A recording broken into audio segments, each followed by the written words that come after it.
슬픈 마음이 있는 자, 몸과 영혼 병든 자, 누구든지 부르시오. 예수 이름 부르시오.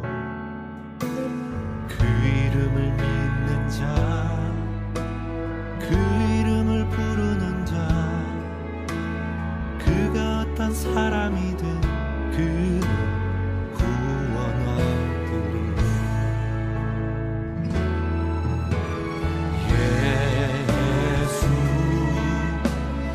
예수 오 능력의 그 이름 예수, 나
나 외쳐 부르네 예수 예수 구원의 그 이름 예수 나 외쳐 부르네 예수 그리스도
반갑습니다.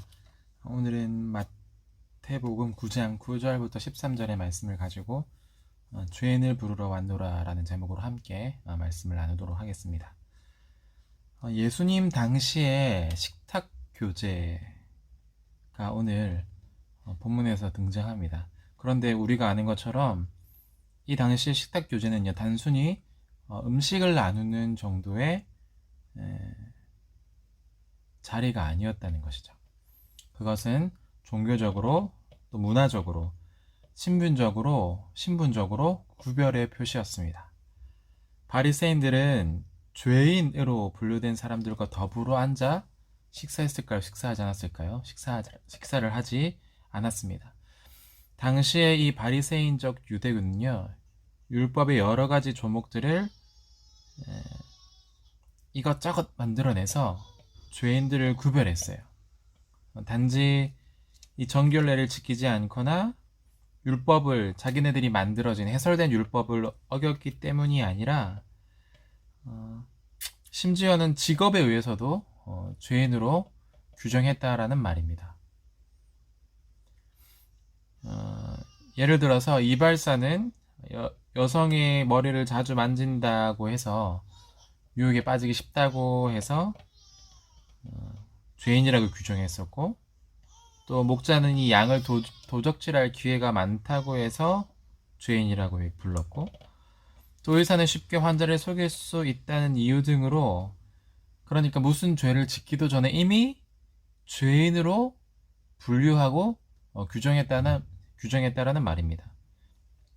특별히 당시의 세리와 창기는 더 특별했는데, 아마도 당시의 이 로마 지배 체제 하에서 이 세리와 창기는 매우 가까이 붙어서 살아갔던 자입니다. 그런데 이들은 거의 이방인처럼 취급받는 것을 우리가 볼 수 있습니다. 그래서 예수님께서 이 세리의 집에 들어가서 오늘 본문에 보니까 죄인을 불러서 사람들과 함께 더불어 식사했다라고 말합니다. 이 사실은요, 바리새인들과 또 바리새인들의 어떤 율법적인 종교의 어떤 체제, 이것에 대한 심판하시는 예수님의 모습과도 같습니다. 그러니까 그들이 정해놓은 죄인의 구분과 종교적인 차별과 질서를 예수님께서 지금 흔들고 계시는 것이죠. 무언가가 새로운 일이 지금 오늘 본문에서 일어나고 있습니다. 세상에서 죄를 사하는 권세를 가진 인자, 즉 예수 그리스도께서 바리새인들은 그들을 율법의 해석을 따라 죄인으로 규정하는데, 그 사람들과 함께 오늘 예수님께서 먹고 마시고 잔치를 벌이고 있는 것입니다. 오늘 13절에 말씀하시는 대로 예수님은 자신이 죄인을 부르러 왔다라고 선언합니다. 놀라운 선언이죠. 의인을 부르러 온 것이 아니라 죄인을 부르러 왔다라고 말합니다. 이 에스겔 선지자가 본 이스라엘 회복에서요, 마지막 때에 그 예수님께서 자신의 양을 직접 찾아오시겠다고 말하는데 그분이 바로 여호와 하나님입니다. 에스겔서 34장 11절과 34절 16절에 보면 34장 16절에 보면 이렇게 말씀합니다. 주 여호와께서 이같이 말씀하셨느니라.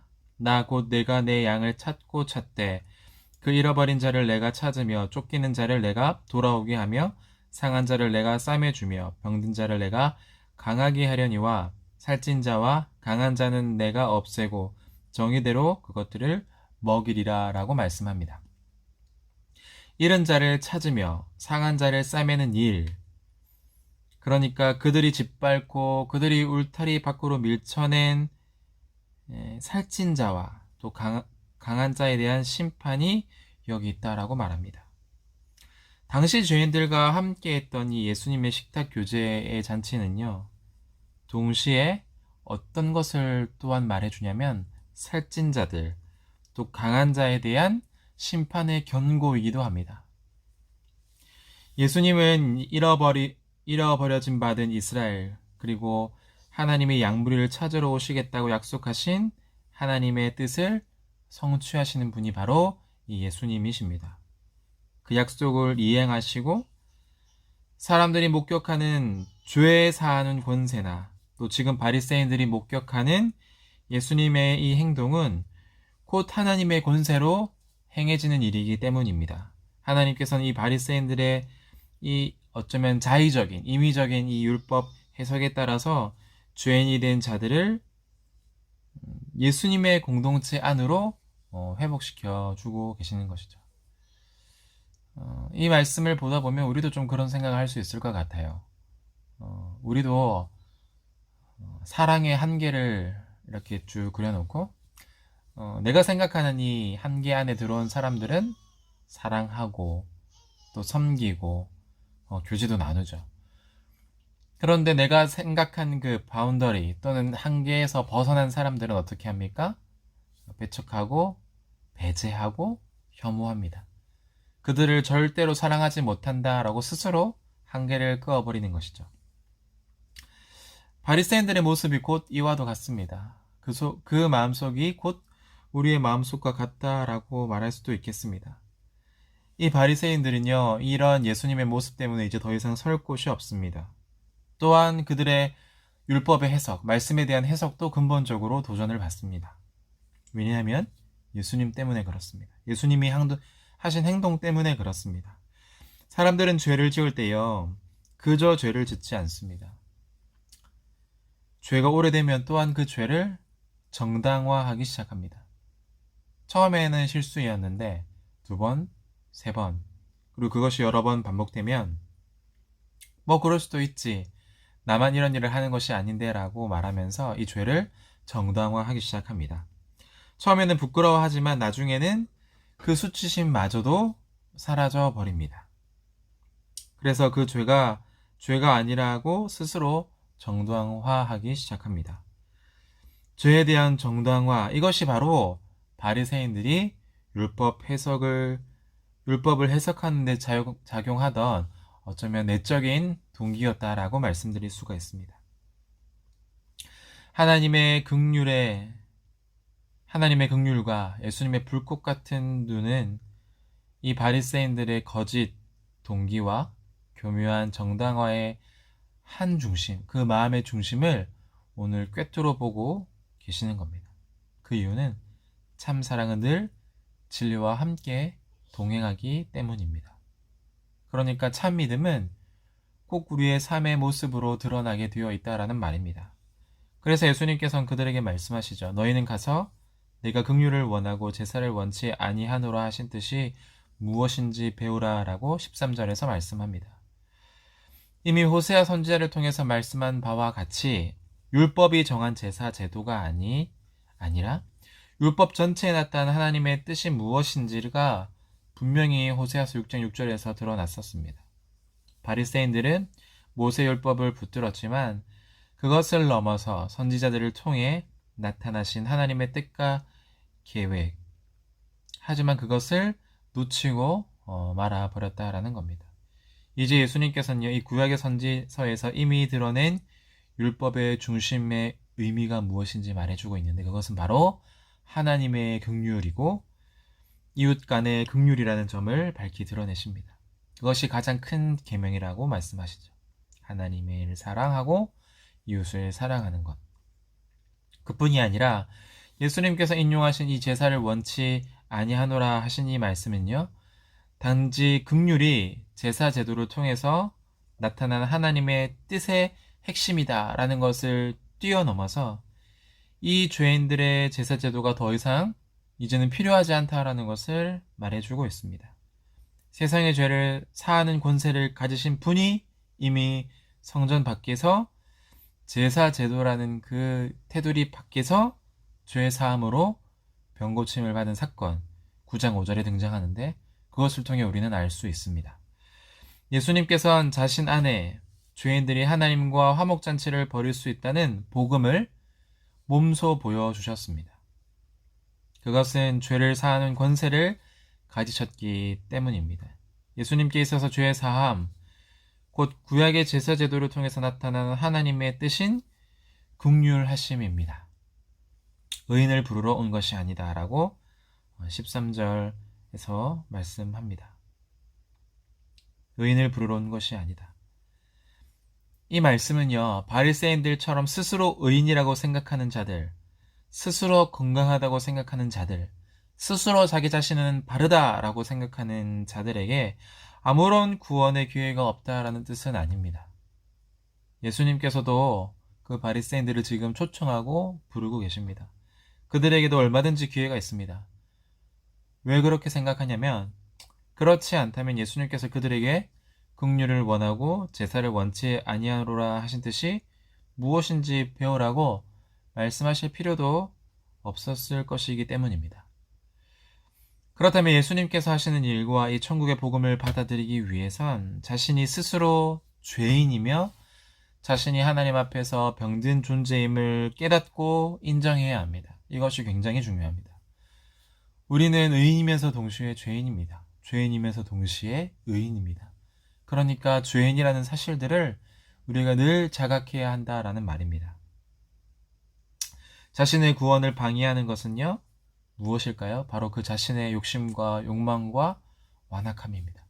그것을 내려놓고 나는 하나님 앞에서 죄인이다 라는 사실에서부터 구원이 출발한다라는 사실입니다. 이 예수님의 식탁 교제는요, 예수님께서 전하신 복음입니다. 예수님께서 마태라고 하는 이 세례 집에 들어가서 죄인들과 먹고 마시면서 바리새인들을 향해 하신 말씀은 예수님의 사역을 통해서 상징적으로 드러나고 있기 때문입니다. 율법의 핵심은 사랑이고 그 사랑은 곧 긍휼하심입니다. 마태는 이미 예수님께서 율법을 하나님 사랑과 이웃 사랑으로 요약했다라고 마태복음 22장에서 기록하고 있습니다. 곧 긍휼입니다. 율법의 핵심은 긍휼입니다. 이런 점에서 예수님께서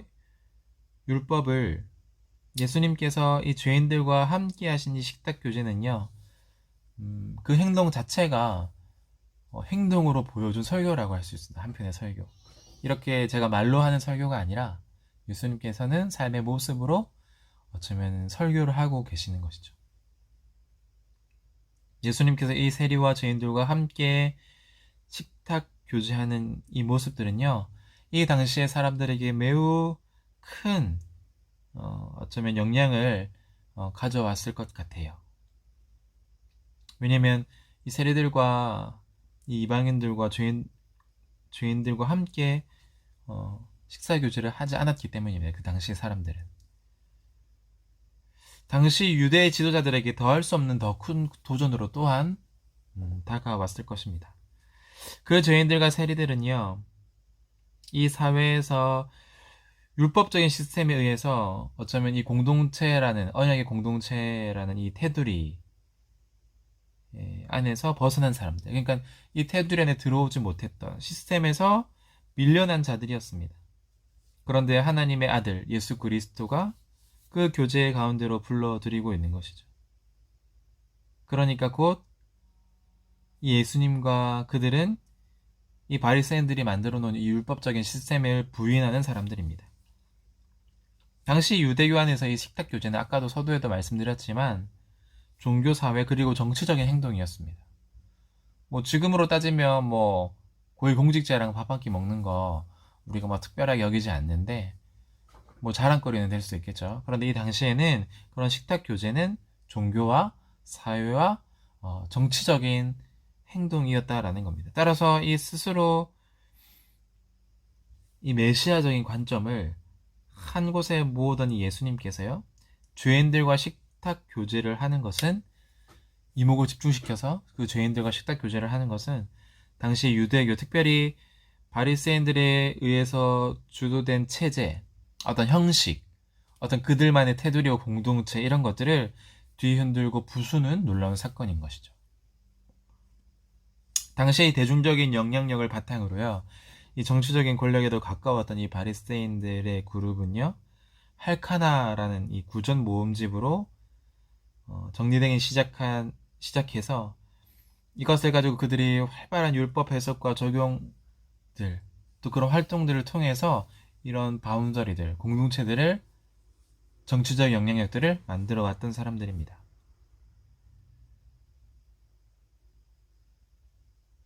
그런데요, 이들의 해석, 그들의 해석, 그러니까 그들의 종교적, 사회적 신분을 결정하는 기준이 바로 그들이 만들어내고 생활 양식이 되었던 그 율법이었다라고 말하고 있죠. 그런데 이른바 이 대중의 목자들로서 이 바리새인들은 많은 사람들을 지도하고 인도하는 자들이었었는데 예수님께서 이들의 가르침을 지금 비판하고 있는 겁니다. 그러니까 이들의 가르침이 무언가 잘못돼도 단단히 잘못됐다라고 지금 비판하고 계신 것이죠. 그것은 그들의 율법 해석이 단순히 어떤 그 핵심에서 벗어났을 뿐만 아니라 권력을 향해서 그들의 외식과 물질에 대한 탐욕으로 크게 왜곡되었기 때문에 예수님께서 비판하셨다라는 것입니다. 이 이스라엘 포로기에 대한 그들의 이해는요, 이 신명기 사관, 즉 죄에 대해선 징벌하시고 율법에 대해 순종하면 역사의 회복을 가져온다라는 이런 역사관, 신명기 사관에 그들이 지배되어져 있었는데 이스라엘이 본토로 돌아와서 성전을 재건하고 아직 이 율법에 대한 참된 이해와 순종을 회복하지 못했다라는 것을 또 한 면으로 보여주고 있는 것입니다. 특별히 대중에게 막강한 영향력을 행사하고 있고 동시에 정치적으로도 힘을 발휘했던 이 바리새인들이여 빠졌던 권력의 욕심들, 또 탐욕의 부패, 이 이스라엘 돌아와서 제2성전을 건축하는 것과는 상관이 없이 이스라엘의 원래 이 사명, 이것을 온전히 지키는데 이들이 실패한 모습으로 살고 있었다라는 것을 보여주고 있습니다. 마태는요, 이 예수님이요, 세우시는 곧 메시아로서 세우시는 이스라엘의 이 거짓 지도자들을 심판하시고 또 이 백성들을 기억하시고 하나님 나라의 새로운 언약의 공동체를 만드신다라고 선언하고 있습니다. 오늘 본문에서. 그리고 그 사명을 맡은 예수님의 가장 큰 사역은 바로 자주 베풀었던 죄인들과의 식사를 통해서 또한 드러납니다. 예수님께서는 이스라엘의 목자이신 여호와 하나님 자신이 예고하신 대로 그 언약 공동체에서 가장 피폐해진 사람들, 곧 잃어버린 자들을 찾아 스스로 나서심으로써 그렇게 행하십니다. 예수님께서 먼저 찾아가시는 것이죠. 잃어버린 자와 쫓겨난 자들을 자기의 공동체 안으로, 자신의 안으로 데려와 주시고 병든 자들과 악한 자들을 치유하고 회복하는 것, 그것이 바로 이 종말의 때에, 마지막 때에 목자의 모습이며 최우선의 사역이었고 그것이 바로 율법의 핵심, 긍휼을 가르치고 회복하는데 가장 효과적인 사역이었다라고 말할 수 있습니다. 예수님은 죄인을 부르러 오셨습니다. 그리고 그 죄인들과 함께 더불어 먹고 마시며 잔치했습니다. 여러분들은 어떤 사람들입니까? 바리새인 같은 사람입니까? 아니면 예수님과 함께 먹고 마시는 죄인 또는 세리들입니까? 여러분의 자리는 어디입니까? 우리가 함께 이번 한 주간 이 말씀을 생각하면서 우리의 자리가 어딘지, 우리의 자리가 어떠한 자리라면 또 그 자리에서 우리는 어떻게 행하고 있는지, 정말 예수님의 모습처럼 우리는 죄인을 부르러 온 그들을 사랑했던 예수님의 모습처럼 우리 또한 그렇게 사랑하며 한계 없이 하나님을 사랑하고 이웃을 사랑하고 있는지를 우리의 삶 속에서, 또 우리의 한 주의 삶 속에서 우리의 삶들을 돌아보며 또 그렇게 살아내는 귀한 하늘로부터 주어지는 은혜가 있기를 간절히 소망합니다. 기도하겠습니다. 하나님 아버지, 죄인을 부르러 오셔서 우리를 구원해 주신 예수님의 그 크신 은혜로 말미암아 감사를 드립니다. 하지만 생각해 보면 그 은혜로 구원받은 자인데 우리가 때때로 바리새인처럼 행동하며 말하며 살아갈 때도 많고, 여전히 구원받은 자답지 않게 죄인으로 머물며 의인인 것을 기억하지 못하고 살아가는 우리의 삶 또한 있습니다. 주님, 우리는 어디에 서 있는 자입니까? 그리고 그 자리에서 우리는 예수님을 닮아가기 위해서 무엇을 하며 애쓰고 있는지요?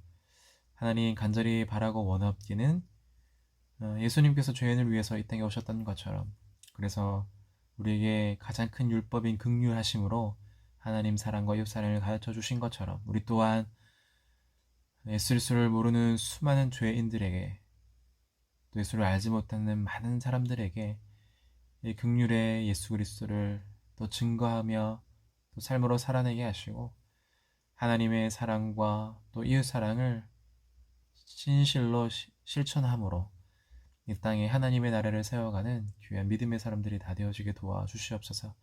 특별히 코로나로 인해 우리의 민낯이 점점점 더 드러나는데, 할 수만 있다면 혐오하고 또 배제하고 또 한계를 끄어 그들을 미워하는 사람들이 아니라 한계 없이 사랑하시고 죄인을 사랑하신 예수님의 모습처럼 우리 또한 이웃과 세상을 향하여 예수님의 사랑을 증거하며 우리의 삶의 모습으로 드러낼 수 있는 귀한 믿음의 사람들 다 되어지게 하여 주셔서 하나님께서 우리의 삶을 통하여 영광 받으시기를 간절히 소망합니다. 그런 청년들 한 사람 한 사람이 다 되어질 수 있도록 주의 성령이 우리 개인과 공동체 가운데 함께하여 주시옵소서. 예수님의 이름으로 기도드립니다. 아멘.